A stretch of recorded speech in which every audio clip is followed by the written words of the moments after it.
Tuhan Yesus, kami mengucap syukur Tuhan.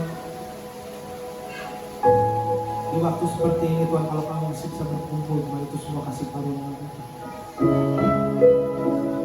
Kalau kami masih bisa ada Tuhan, itu kesempatan.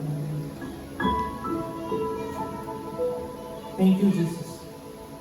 Ini hati kami Tuhan, apakah dari bibir hamba-Mu sampai kami menjadi isi hati-Mu. Berbicara Tuhan dengan bahasa yang kami mengerti. Ajar kami, bentuk kami, supaya hidup kami, pribadi kami, warung kami manis matang dan manis yang dinikmati begitu banyak orang, sehingga orang-orang melihat Kristus di dalam kami. Dalam nama Tuhan Yesus, kami berdoa, kami siap menghadapi. Dan siap bersama dengan amin. You may be seated. Semuanya boleh duduk dalam hadirat Tuhan. Wow, luar biasa. Shalom. Habis lompat-lompatan. Ya. Judul khotbah saya kali ini Rejoice Always. Ya. Rejoice Always. Bersukacitalah senantiasa walau dalam keadaan sulit. Banyak orang-orang tuh nunggu kapan sih situasi itu bisa normal kembali. Banyak yang tunggu ya. Masalahnya situasi normal mungkin belum kembali, tetapi Tuhan Yesus yang mau datang kembali. Yang ngangguk-ngangguk, nyambung gitu. Udah siap gak sekarang? Normal is not coming back, but Jesus is coming back. Are you ready? Tuhan Yesus akan datang kembali. 1 Tesalonika 5 ayat 2-6. Ambil dengan saya. Oke. Yang agak kecil dengan iman dicingkan matanya. Ya. Karena kamu sendiri tahu benar-benar bahwa hari Tuhan datang seperti pencuri pada malam. Apabila mereka mengatakan semuanya damai dan aman, maka tiba-tiba mereka ditimpa oleh kebinasaan. Seperti seorang perempuan yang hamil ditimpa oleh sakit bersalin, mereka pasti nggak akan luput. Tetapi kamu saudara-saudara, kamu tidak hidup di dalam kegelapan. Sehingga hari itu tiba-tiba mendatangi kamu seperti pencuri. Karena kamu semua adalah anak-anak terang dan anak-anak siang. Kita bukanlah orang-orang malam atau orang-orang kegelapan. Coba ayat 6 bersama-sama 3-4. Sebab itu, dengan mata iman. Sebab itu, baiklah jangan kita tidur seperti orang-orang lain, tetapi berjaga-jaga dan sadar. Ya bukan hanya ada lagu mungkin cinta datang tiba-tiba. Ini bukan masalah cinta datang tiba-tiba, tapi kedatangan Tuhan Yesus juga datang tiba-tiba loh. Udah siap apa belum? 2 tahun ini harusnya merupakan satu perbaikan untuk kita semua mempersiapkan diri. Karena kalau bagi kita anak Tuhan yang benar-benar kesehariannya menantikan kedatangan Tuhan, ini bukan sesuatu yang datang seperti pencuri. Karena kalau kita udah siap, dia nggak akan datang seperti pencuri. Makanya kita jangan tidur seperti orang lain. Orang apa tidak, dekat apa tidak, tetapi masalahnya bisa-bisa kita yang mendekat kepada Tuhan. Kita yang mendatangi Tuhan. Sudah siapkah kita? Jangan ikutan kiri kanan. Jangan ikutan gaya hidup teman kiri kanan kita. Atau orang-orang di luar yang menjadi contoh, apa itu di sosial media atau di pertemanan kita yang sedang tertidur. Tertidur dalam artian tidak berjaga-jaga hidup benar. Tadinya melek, tapi sekarang tidur. Tadinya itu jaga-jaga, tapi sekarang udah bosan. Tadinya ibadah, tapi sekarang udah mulai. Tadinya komsel, tapi sekarang udah mulai. Tadinya Zoom, tapi sekarang udah mulai. Tadinya melek, tetapi sekarang tidur. Tadinya jaga hidup benar, tetapi sekarang cuma sibuk di depan layar. Entah itu cuma nonton drama seri atau sosial media, atau sibuk ya ngerusakin mata ya kalau terlalu dekat dalam waktu yang lama. Ayo berjaga-jaga. Ayat 11, 15, dan 16. Oke. Karena itu nasihatilah seorang akan yang lain dan saling membangunlah kamu seperti yang memang kamu lakukan. Perhatikanlah supaya jangan ada orang yang membalas jahat dengan jahat, tetapi usahakanlah senantiasa yang baik terhadap kamu masing-masing dan terhadap semua orang. Bersukacitalah senantiasa. Rejoice always. Apapun. Kalau dalam keadaan dalam pasal ini orang-orang tertidur, orang-orang itu sibuk dengan hobinya, orang-orang sibuk, tapi kita jangan ikut-ikutan tidur. Walaupun enak ya, kayaknya dia udah mulai liburan, kok kayaknya ini, ayo, ini siap apa tidak, bukan masalah sudah boleh liburan apa enggak. Sudah siapkah kita? Jangan iri hati dengan cara hidup mereka, tetapi bersukacitalah senantiasa walau di dalam keadaan yang mungkin kurang baik. Dalam bahasa aslinya itu bersukacitalah senantiasa, at all times, pantote. Dalam bahasa aslinya at all times. Jadi dalam segala keadaan, apapun yang saudara alami tetap bersukacitalah. Apapun beban yang saudara hadapi tetap bersukacitalah. Coba bayangin, kalau kita nonton film tapi nggak ada masalahnya, seru nggak? Olive seru nggak? Iya, kalau nonton film drama seri ini kurang seru ya. Kalau kita nonton, kalau ada trouble, kita pikir itu seru. Tetapi bagaimana kalau kita yang menghidupinya dan kita sedang di dalam tengah prosesnya, ujungnya pasti baik. Rencana Tuhan pasti ini. Tetapi kita di dalam di tengah-tengahnya, kita mengeluh sama Tuhan. Kok gitu sih? Ya harusnya apapun yang kita alami, apapun kondisi dunia pada saat ini tetap bersukacita.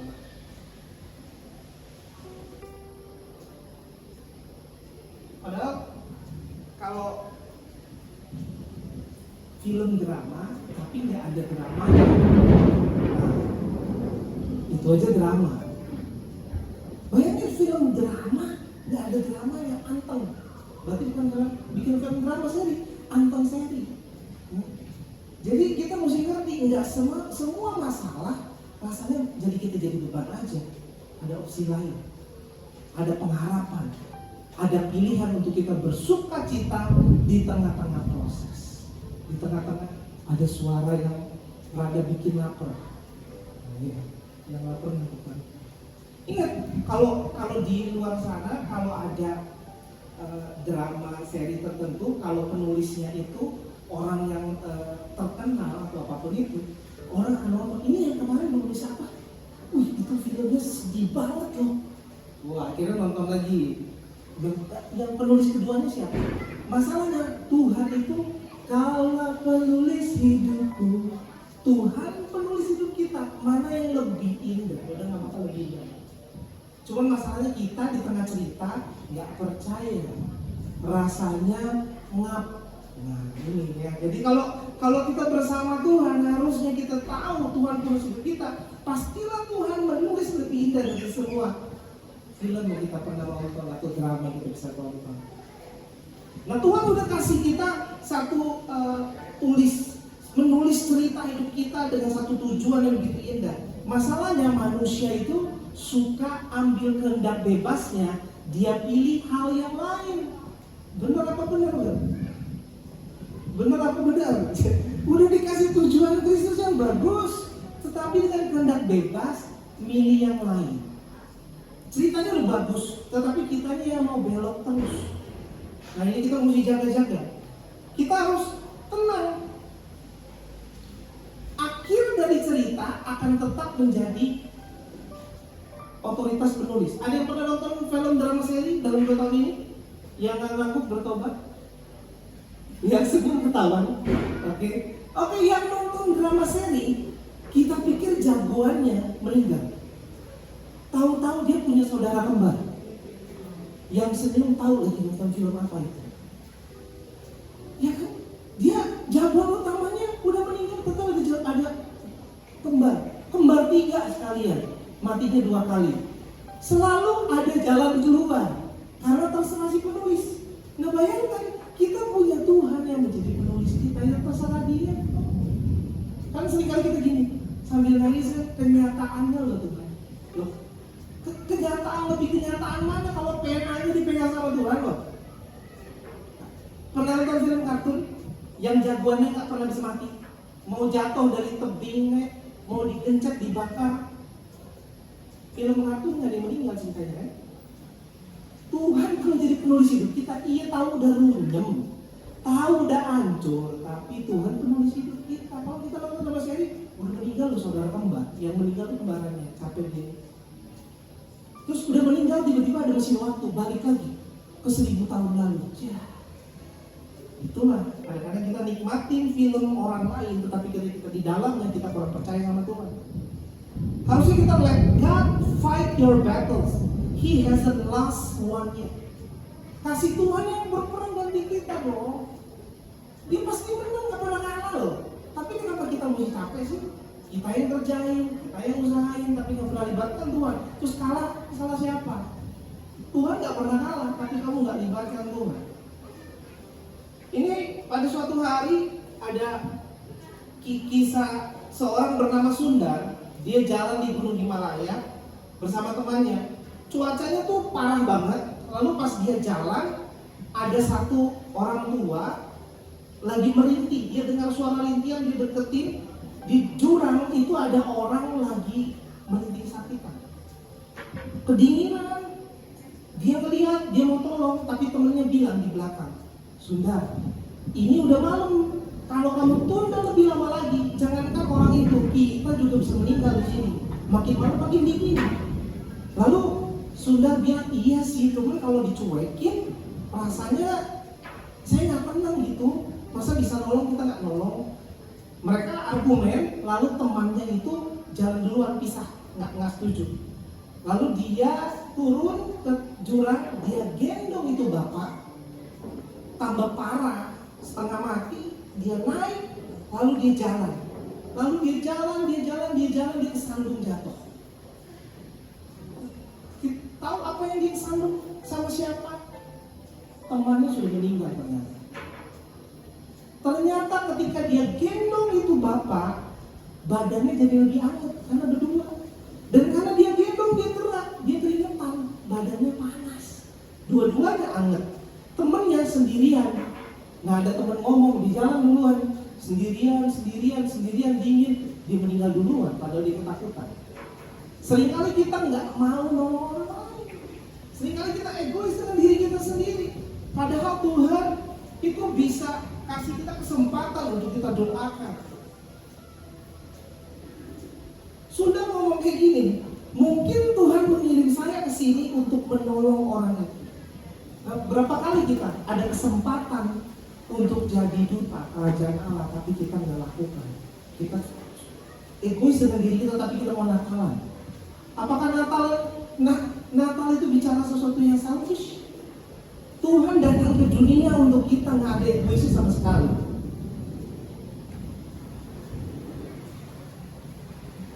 Ada drama di situ, drama balon pada dewa besar. Okay.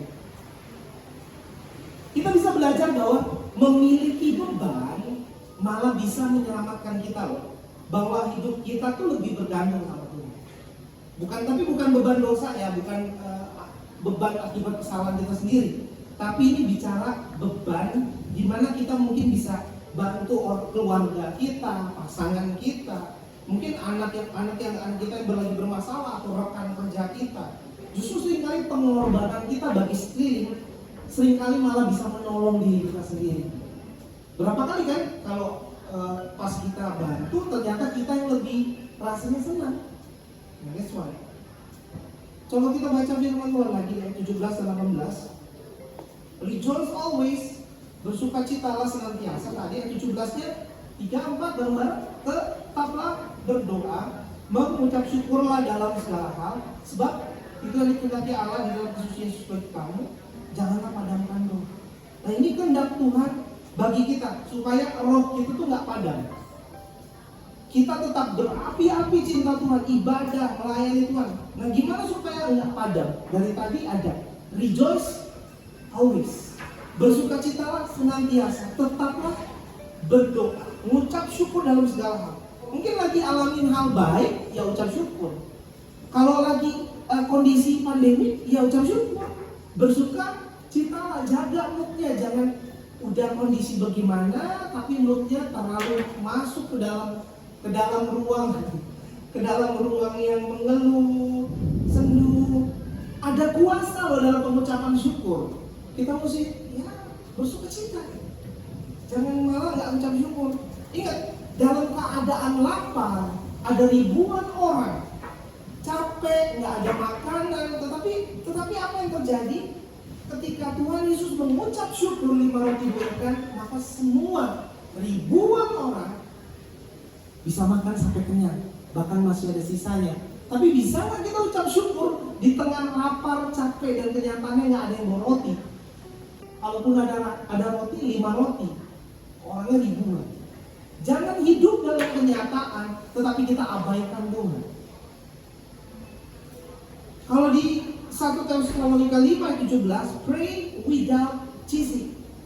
Never stop praying. Walau seberapapun beratnya masalah, kita tunjukkan kalau saudara andalkan Tuhan dalam kehidupan kita.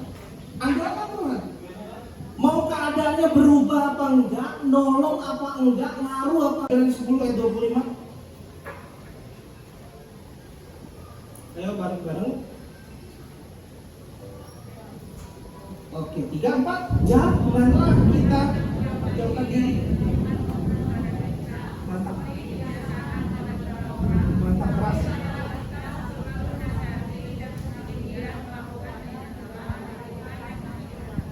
Kenapa ayat ini lebih keras daripada yang tadi? Kenapa itu? Nah, jangan ikutan kiri kanan. Kalau masalahnya urusan surga dan neraka, itu urusan masing-masing. Penghakiman kita dinilai itu nggak ada urusan kita pas di hadapan Tuhan. Oh, itu karena tadi, karena istri saya, karena anak saya. Tadi saya berbuat dosa karena A, B, C, D. No, kamu harus mempertanggungjawabkan. Why? Kenapa kamu melakukan hal seperti itu? Kita jangan ikut-ikutan kiri kanan. Nah, kita mesti pikir, jangan menjauhkan diri. Bahkan ketika ada kesempatan ibadah onsite ini, good kalau kita semua bisa hadir kali ini. Akan berbeda. Misalnya nih ya, kalau kenapa sih kita mesti ibadah onsite? Kalau ibadah onsite ya, mungkin keluarga yang paling benar-benar kayak keluarga cemara apa ya? Ada kalau Dwi dengar di Kris, dengar firman Tuhan, pas pulang kalau nggak sesuai, dia lihat-lihatan aja udah tahu, ini tadi nggak cocok. Tadi udah diomongin amin kan, tapi pas pulang aman. Ini udah ketahuan. Makanya kita harus ibadah onsite. Ketika kita satu kumpul, kita tahu dia dengar, yang dia tahu mereka dengar, kita saling dengar. Kita bisa saling menasihati berdasarkan firman Tuhan, karena kita tahu yang hadir hari ini sudah dengar firman-Nya. Jadi bukan masalah ibadah online sendirian. Tengah malam, kalau bosan 2 detik saya matikan. Dingin lagi kan? Ini masalah kalau kita rame-rame. Olive dengar, Willy udah dengar firman Tuhan, pasti nggak sesuai. Ya, baru di khotbah yang berubah. Nah, anak juga sama, sambil di sana dia dengar. Tadi firman Tuhannya begini, lu kok papa begini nyetirnya? Wah, kok emosinya? Nah, itu kan jadinya kita bisa saling cross check, dan disitulah ada pertumbuhan. Ngapain kita ibadah kalau ada pertumbuhan? Kan kerjakan keselamatanmu, kamu sudah sampai, Tuhan sudah berikan kasih karunia, terus ngapain? Sudah lahir jadi bayi, terus ngapain? Bayinya nggak gede-gede gitu, nggak guna. Makanya dengan kita berkumpul, kita saling dengar. Anak cross check ke papanya, papa cross check istrinya, semua saling dengar. Akhirnya semuanya jadi, ya mungkin nggak enak ya, tapi kan makin benar hidupnya.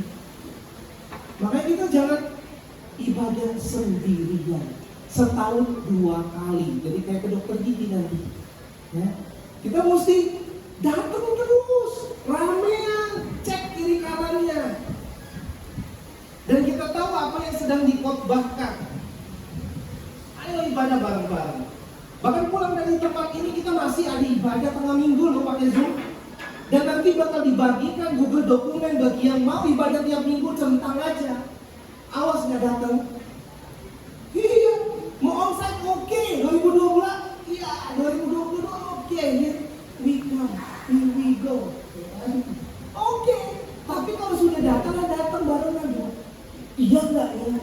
enggak ya?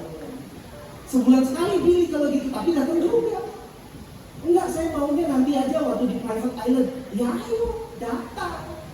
Jangan didiemin, tiba-tiba Tuhan Yesus datang. Gimana? Drama seri jalan terus, diskon jalan terus, flash sale jalan terus. Tetapi Tuhannya dimasukin ke koper 2 tahun. Bagian udah ada bentuk gede, rob, banjir, mulai pegang. Jakarta tenggelam. Imanmu tenggelam, kamu gak khawatir, tapi Jakarta tenggelam kamu bahas di grup tuh. Padahal imanmu sudah bernafas kembali. Lain kali kalau misalnya kita online juga bahaya. Baru misalnya kita dengar 20 detik, kita post kenapa? Ada yang telepon. Bahaya bener. Ibadah itu kita membawa korban kan? Bawa korban, bawa persembahan, bawa waktu kita, bawa hidup kita, bawa mata kita, bawa semua fokus kita. Bayangkan 20 detik kita stop. Kalau di sini kita tidur ketahuan. Yang ngorok juga kedengeran. Kalau di Zoom ada yang pasang ya, ada yang pasang fotonya pinter loh, kayak lagi nonton. Saya bingung. Ternyata kotaknya kecil, bohong. Kalau kotaknya rada gede dan bergerak, benar. Tapi ada yang di meja lagi begini, bohong. Nah kalau di digital, di online kita suka akal-akalan. Kalau di sini, WC kok 2 jam, lagi ngopi, ketahuan. Nggak apa-apa, ya kan? Ibadah loh, kamu mau korban mau 1 jam, mau 100 jam, terserah. Tapi kalau saling kayak gini, saling lihat. Yang nggak balik tiba-tiba main kanu, nah ini ketahuan. Lu udah ketahuan, tiba-tiba main hujan di film India, ketahuan. Ada yang update, LGD update tapi ada yang main di tengah hujan. Ketahuan yang di viral lagi ya. Lagi kita lagi nonton online, tiba-tiba ada notification flash sale. Stop lagi, ya ampun, tadi 20 detik stop, telepon, ada WhatsApp chat, reply, 20 detik, 30 detik, kapan ibadahnya? Iya, yang semua pertobatan udah mulai terasa, udah mulai anget, mulai pendingin. Ya. Janganlah kita menjauhkan diri pertemuan ibadah kita, karena kalau kita menjauh dari komunitas yang hidup benar di mata Tuhan, maka kita mendekat ke komunitas yang lain. Iya dong, misalnya saya menjauh dari sini, berarti saya mendekat ke yang lain. Saya menjauh dari sini, berarti saya ke sana, berarti saya mendekat ke sana. Saya menjauh dari sini, saya ke sana, saya lagi mendekat ke sana. Kalau kamu menjauh dari ibadah, pasti kamu mendekat ke tempat yang lain. Masalahnya ibadah itu mengerjakan keselamatan.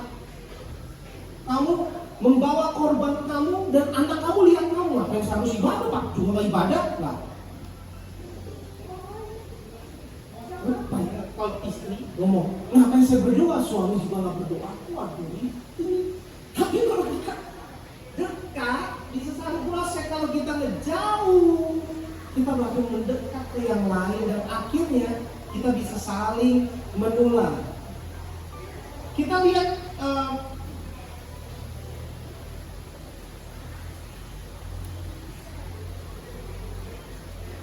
oke.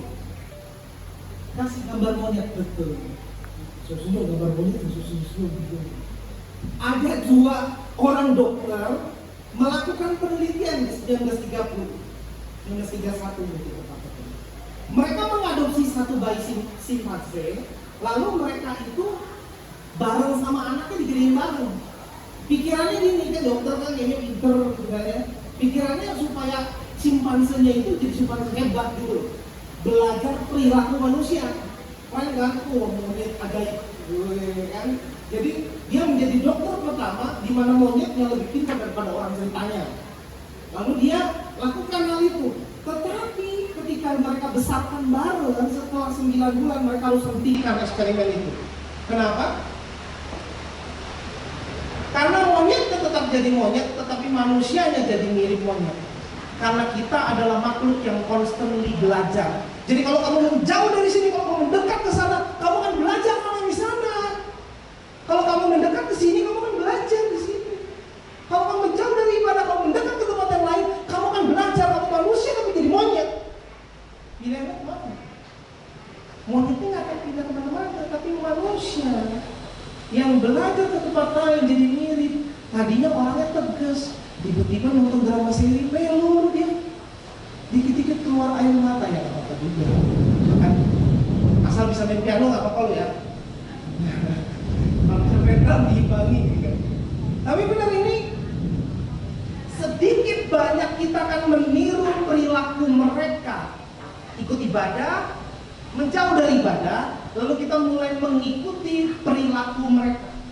Kita tetap jadi monyet, tetapi manusianya jadi mirip monyet. Karena kita adalah makhluk yang constantly belajar. Jadi kalau kamu menjauh dari sini, kalau kamu mendekat ke sana, kamu akan belajar mana di sana. Kalau kamu mendekat ke sini, kamu akan belajar di sini. Kalau kamu menjauh dari ibadah, kamu mendekat ke tempat yang lain, kamu akan belajar. Kalau manusia, kamu jadi monyet. Ini ada kemana? Monyet itu akan pindah kemana-mana, tetapi manusia yang belajar ke tempat lain jadi mirip. Tadinya orangnya tegas, tiba-tiba nonton drama seri, melo dia. Dikit-dikit keluar air mata ya, nggak apa-apa juga. Kan? Asal bisa main piano nggak apa-apa lo ya. Tapi bisa main drum diimbangi. Tapi benar ini, sedikit banyak kita akan meniru perilaku mereka. Ikut ibadah, menjauh dari ibadah, lalu kita mulai mengikuti perilaku mereka. Dan itu hati-hati. Yang namanya orang menjauh dari Tuhan itu nggak tiba-tiba, hati-hati. Ya, jadi itu nggak tiba-tiba saya nggak mau pelayanan lagi, nggak ada tiba-tiba. Tiba-tiba saya nggak mau ibadah lagi, nggak ada yang tiba-tiba. Tetapi kamu menjauh, lalu ada yang kau sembah di tempat lain. Waktumu kamu kasih di tempat lain, hidupmu kamu kasih di tempat lain, uangmu kamu kasih di tempat lain. Makanya kamu berubah. Jangan menjauhkan diri dari ibadah kita. Perhatikan dengan siapa kita bergaul, dengan siapa kita kumpul. Sedikit banyak itu akan berubah diri kita. Ini ada orang yang jaga, ada orang yang lari jaga. Ada orang yang serius bertahan, ada orang yang bosan bertahan.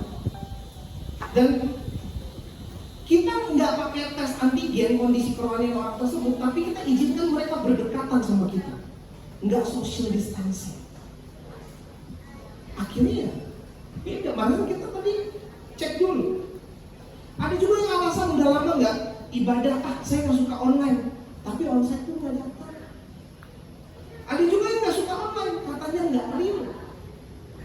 Masalah gini, apakah kita Tuhannya? Apakah kita Tuhannya? Kenapa harus berdasarkan kesukaan kita online atau onsite?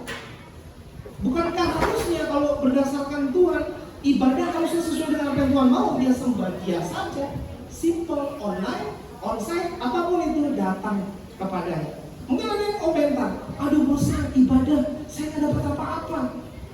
Loh, bukannya ibadah itu dimana kita saatnya kita membawa korban persembahan. Bukan apa yang kita dapatkan, tetapi apa yang kita mau berikan. Namanya ibadah kok kita yang jadi rajanya. Ini memang kita mesti ingat. Mungkin ada komentar, bosan. Ada juga gini, satu film ditonton, tetapi dengan kedewasaan belajar dan kedewasaan pola pikir. Ada yang bilang filmnya seru, ada yang bilang filmnya bosan. Filmnya sama loh. Filmannya sama, ada yang ngantuk, ada yang senang. Apa firmannya salah? Kedewasaan kita sebagai murid itu beda. Ada yang level muridnya mau belajar, ada yang memang datang mau belajar. Mau yang udah bisa kita sumpuk juga ya, yang udah lama nggak pernah sama sekali pulang. Kalau kita datang bukan dengan benar mau diubahkan, saya undang tim musik untuk mainkan. Kalau kita datang bukan dengan benar mau diubahkan, nggak merasa ada yang perlu diubah, maka ya nggak akan ada yang banyak berubah gitu. Harusnya kita datang benar-benar serius. Saya banyak dosa, Tuhan ubah saya. Firman Tuhan yang mana? Ambil, dissect me, ambil dan jadikan baru. Tapi kalau kita bilang masa sih, kok gitu? Tuhan kayaknya nggak gitu. Ini nggak. Niat kamu datang itu penting. Kalau kita datang bukan dengan haus dan lapar, kita datang bukan serius mau jadi murid, maka mungkin kita mungkin mau dengar, tapi kita nggak lakukan karena kita nggak berasa butuh. Ingat ya, niat kamu datang itu penting, itu menentukan apa yang akan kamu dapatkan. Mari bertobat, datang kepada Tuhan. Saya undang kita semua satu dalam doa. Yang selama ini mungkin sudah banyak alasan ibadah online salah, dan ibadah harus sesuai dengan selera kita, musiknya, lagunya. Mari kita ucapkan doa kita. Ini pertobatan kami Tuhan. Kau Tuhan kami buka MIC itu. Akhir tahun ini kami beribadah, kami mau menyembah, kami mau korban. Kami bisa pilih di tempat lain Tuhan. Kami bisa pakai uang kami untuk yang lain. Tapi ini MIC Tuhan. Kami pakai waktu kami, pakai uang kami. Ini hidup kami Tuhan. Walau mungkin 2 tahun banyak kekecewaan, tapi kami hadir Tuhan. Kami hadir untuk menyembah. Dan kami percaya kami tidak perlu ucapkan berkat, tidak perlu khawatir akan masa depan. Karena Tuhan menjamin orang yang hidupnya berkenan di hadapan. Pulihkan hati yang terluka Tuhan. Pulihkan semangat yang patah. Biarkan kami dipulihkan. Kami menjadi lebih baik, menjadi rajin. Luruskan why kami harus beribadah. In Jesus name we pray. Amen.